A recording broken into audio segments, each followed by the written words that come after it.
Hello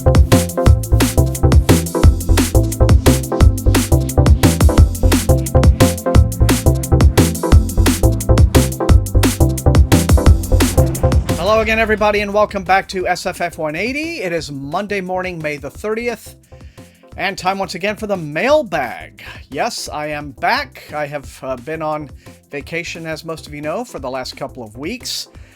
A time during which, well, let me just say, it was not exactly the most, most vacations, I think vacations in general, the whole concept is that it's a time of relaxation and fun, and I wish I could say that this one was like that. It was not like some sort of disastrous, but let's just say it's it was kind of tough. I had a lot of plans. I had plans to actually record on the road, and it did not turn out to be that kind of trip. I'll just put it that way. Let me just say, not to waste any further time, I am super glad to be back right here in this room with you guys. So thank you all so much for your patience. I know that the channel has just been really kind of lax for the last 2 weeks, but content is going to now continue. Believe it or not, I am going to be going back here this coming week for more weeks of this. However, it's not going to be the same kind of driving and traveling constantly extravaganza. It is going to be a much more settled thing. I am going to record at this juncture because there's going to be places where I can actually do it for a change, and so fingers crossed. All right, wish me luck, you guys. But for now, I am back here for the Memorial Day weekend, and I've got a decent stack of books for you for the mailbag, so let's not waste any more time and get right into it, okay? Okay, quite a variety of stuff, and we're going to start out right here with this package that has come in from Random Penguin. Okay, we're starting out right here with this book in hardcover, finished copy, of The Merciless Ones by Namina Forna. Now, this, I believe, is the second book in a duology. First book last year was The Gilded Ones. This is a YA duology. Let's see, it says this came out on the 3rd. Well, it's coming out. So it's coming out this week, May the 30th, tomorrow. There we are, Thomas. It says, in 2021, Namina Forna burst onto the publishing scene with The Gilded Ones, which became an instant New York Times bestseller, launched a bold and immersive West African-inspired feminist fantasy series. In the eagerly awaited sequel, The Merciless Ones, 6 months have passed since events in the first book, and I don't really want to get into them in too much detail, so as to avoid spoilers, but as I understand, this was quite critically acclaimed, and as you can see, popular with fans because it was a bestseller. So, this one will be out tomorrow, completing the duology, I believe it is, not a trilogy, The Merciless Ones by Namina Forna. And also in from Random Penguin, this one is on the Berkeley imprint. This is one of the books that was on my anticipated horror list for 2022. This is The Hacienda. The author is Isabel Cañas. This is very much in that Mexican Gothic vibe. In fact, it's described as Mexican Gothic meets Rebecca. By the way, that's a book, by the way, that Mexican Gothic that I have to finish my review of and get it on the channel and all that to catch up, playing infinite catch up. Which I like that book generally. I have some mixed opinions of it, but I'm hoping maybe this one leans a bit more into the suspense and scares. But let's have a look and see what it says. I'll just read the flap. It says, during the overthrow of the Mexican government, Beatrice's father was executed and her home destroyed. When handsome Don Rodolfo Solorzano proposes, Beatrice ignores the rumors surrounding his first wife's sudden demise, never a wise plan, choosing instead to seize the security that his estate in the countryside provides. She will have her own home again, no matter the cost. But Hacienda San Isidro is not the sanctuary she imagined. When Rodolfo returns to work in the capital, visions and voices invade Beatrice's sleep. The weight of invisible eyes follows her every move. Rodolfo's sister, Juana, scoffs at Beatrice's fears, but why does she refuse to enter the house at night? Why does the cook burn a copal incense at the edge of the kitchen and mark the doorway with strange symbols? Okay, I'm into it. What really happened to the first Doña Solorzano? Beatriz knows only 2 things for certain. Something is wrong with the hacienda, and no one there will save her. Desperate for help, she clings to the young priest, Padre Andres, as an ally. No ordinary priest Andres will have to rely on his skills as a witch. Okay, doing double duty there. Nice. To battle the malevolent presence haunting the Hacienda. Far from a refuge, San Isidro may be Beatrice's doom. Okay, so yes, I like this. Sounds all full of spooky atmosphere. The Hacienda by Isabel Cañas is available now from Berkeley in hardcover. Okay, here's one from Tachyon Publications. Really love that little imprint. Let's see what they have. Okay, this is very nice to have. This is the finished copy in trade paperback of Boys, Beasts, and Men. This is the first story collection from Sam J. Miller. Sam J. Miller wrote Blackfish City, which I have reviewed here on the channel. He's had a couple of books come out since then that I also would like to review. But this is a story collection. It says, despite his ability to control the ambient digital cloud, a foster teen falls for a clever conman. Luring bullies to a quarry, a boy takes revenge through unnatural powers of suggestion. After an alien invasion, a survivor fears that he brought something infectious back from the Arctic. Good old Arctic. A rebellious group of queer artists create a new identity that transcends even the anonymity of death. In Shirley Jackson and Nebula Award-winning author Sam J. Miller's devastating debut short fiction collection, queer infatuation, inevitable heartbreak, and brutal revenge seamlessly intertwine. Miller shows his savage wit, unrelenting candor, and lush imagery in this essential career retrospective, taking his place alongside luminaries of the short fiction form such as Carmen Maria Machado, Carson McCullers, and Jeff Vandermeer. And so I expect this one, let's see, what does it say? No sell sheet, so it is a... Well, it doesn't exactly say, so it's either out now or it's going to be a early June release. Thomas. Just racing through this one. From Tachyon Publications, it is Boys, Beasts, and Men from Sam J. Miller. Okay, so next up I have a little stack of white envelopes here. You know what that means? Macmillan Tor, probably. Let's see what they have. Okay, and we are starting out with this one here from the Nightfire imprint. This is Black Tide by K.C. Jones, finished copy. This also comes out tomorrow. It says, K.C. Jones triumphantly debuts with Black Tide, in which he expertly blends horror and science fiction into a non-stop thriller of apocalyptic proportions. When Beth and Mike's paths cross in a deserted beach town in the Pacific Northwest, they are left with only each other to depend on as horror after horror rolls in with the unrelenting tide. Mike and Beth were strangers before the night of the meteor shower. Chance made them neighbors, a bottle of champagne brought them together, and a shared need for human connection sparked something more. Following their drunken and desperate one-night stand, the two discover the astronomical event has left widespread destruction in its wake. But the Cosmic Light Show was only part of something much bigger and far more terrifying. When a lost car key leaves them stranded on an empty stretch of Oregon coast, and inhuman screams echo from the dunes. When the rising tide reaches for their car and unspeakable horrors close in around them, these two self-destructive souls must fight to survive a nightmare of apocalyptic scale. With Black Tide, KJ Jones, KC Jones, yeah. Typo on the sell sheet, bursts into the literary scene with a character-driven mix of science fiction and horror, perfect for fans of Josh Malerman's Bird Box, Stephen King's Cujo, or A Quiet Place. Fun, fast, and full of blood! Black Tide is the ultimate beach read for anyone who likes their summer paired with some good scares. Okay, so Black Tide, and it is out tomorrow from Nightfire. Read it at the beach. Okay, next up, another Nightfire book, and you know what? I'm going to have to go back and watch the previous mailbag, or previous couple of mailbags, but I have a sneaking suspicion I already got a finished copy of this one. If so, they've sent me a second. Tell you what, if this is a repeat copy, I will do a giveaway at some point. But this is a new anthology from Nightfire. It's called Dark Stars. The editor is John F.D. Taff, and it's got stories from a lot of people. Chesia Burke, Ramsey Campbell, Gamma Files, Stephen Graham Jones, Alma Katsu, Carolyn Kepnes, John Langan, Livia Llewellyn, Josh Malerman, Usman T. Malik, Priya Sharma, and, of course, the editor himself, John F.D. Taff.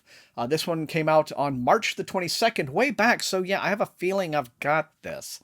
But anyway, it says it's a tribute to horror's long-standing short fiction legacy, featuring 12 terrifying original novelettes from today's most noteworthy...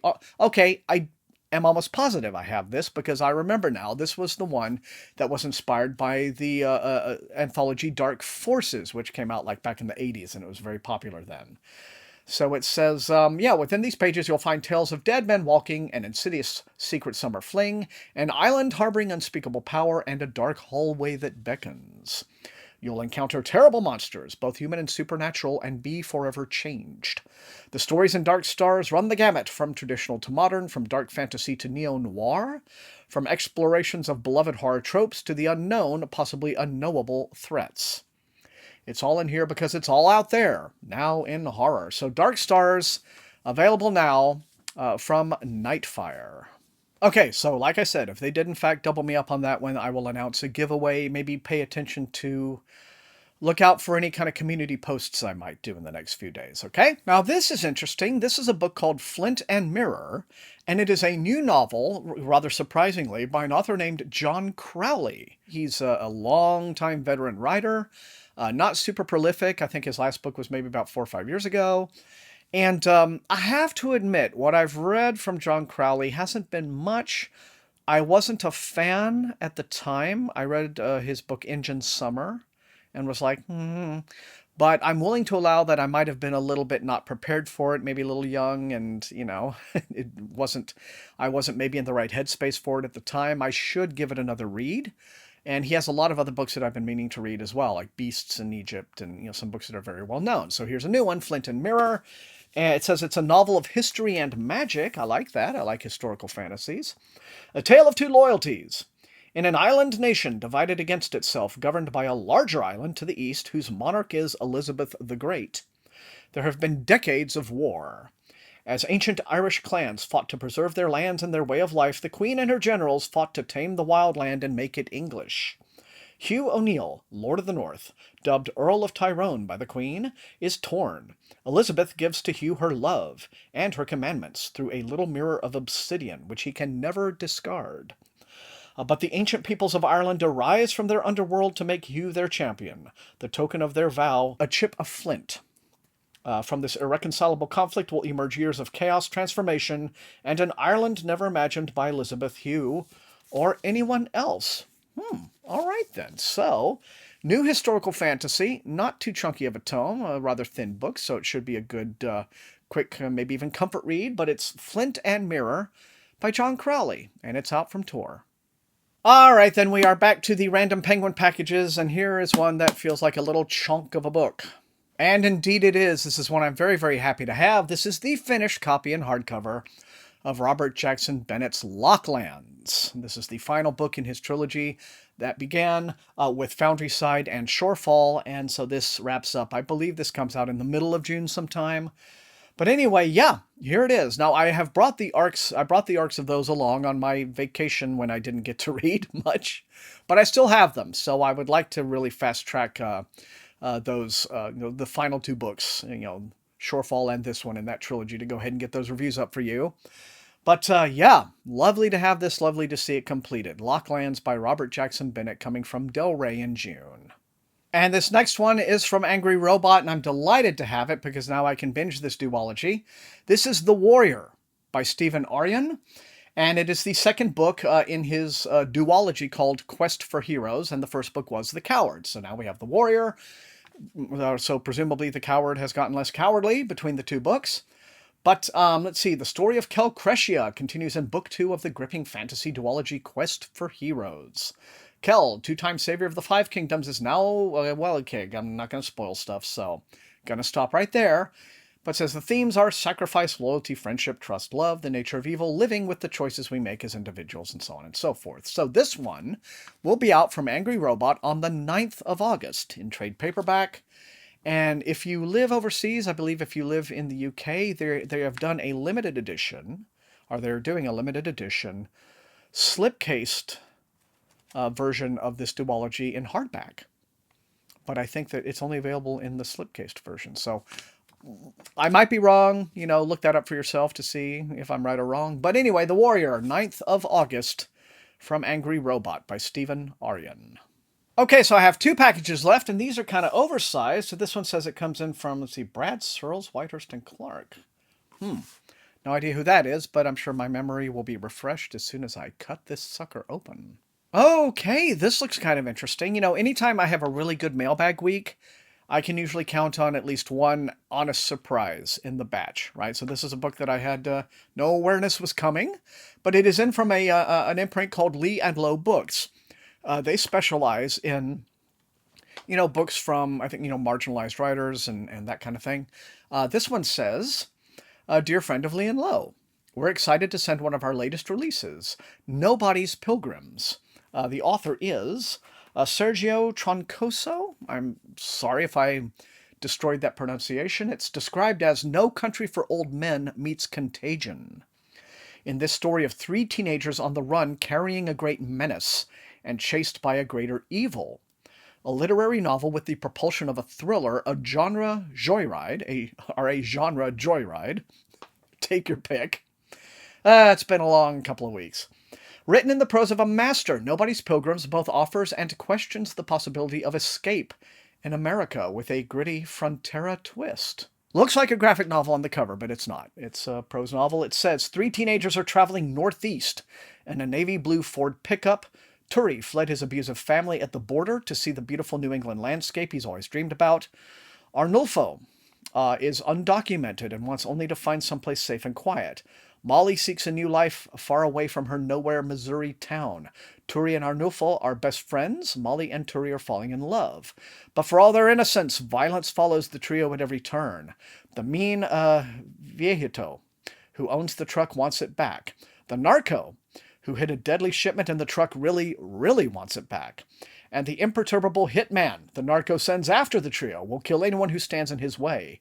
Turi, Arnulfo, and Molly might outrun the carnage that's stalking them, but they can't elude the chaos they're carrying, how far they go.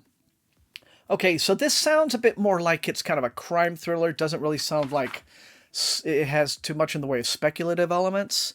So, but it does seem like it could be a really exciting, suspenseful story all the same, right? So, this looks like it's up your street. Nobody's Pilgrims from Lee and Low Press. All right. And this final very big box is in from Macmillan. And this is the finished copy in hardcover of The Discord of Gods by Jen Lyons. This is the final volume in her 5-volume series, A Chorus of Dragons. This is an author that Tor has been really positioning as kind of like following on in the Robert Jordan, Brandon Sanderson vein. And I understand this is a very detailed, complex fantasy, and the entire thing is out now, meaning that, I can go ahead and dig in. I don't like necessarily being one of these people where, I want to have the entire series on hand before I start to read it, but I kind of know who I am, and in the past I've been like the worst person in terms of, starting a series with book one and then just not continuing even if I loved it, so this might give me some impetus now. But The Discord of Gods, available now in hardcover from Tor by Jen Lyons, finishing up the massive series, A Chorus of Dragons. And there you have it. That is all I have for this Memorial Day mailbag. You guys know the drill. Light up those comments. Let me know which of these looks most interesting and exciting to you and which you would like to see me prioritize for review. Otherwise, if you enjoyed watching, please, as always, hit that like button, share the video far and wide with all of your SFF reading friends. And above all, please subscribe if you have not done so. That is how the channel grows. You can also support the channel at my TeePublic store and at my Patreon, where recruits into Wink's army occasionally get little perks like early access to some of my videos if I finish them early enough. But mostly what you're helping me do with my Patreon is I use that money to pay Matt Olson, my extremely gifted, talented channel artist who does all of my amazing thumbnails and things for me. So I want to thank all of you for that added support. It is greatly, greatly appreciated. I want to thank all the rest of you for being the very best viewers in all of BookTube. And until I see all of you next time, please stay safe and healthy. Have a fun, safe, I repeat, holiday if you are celebrating. And yeah, happy reading.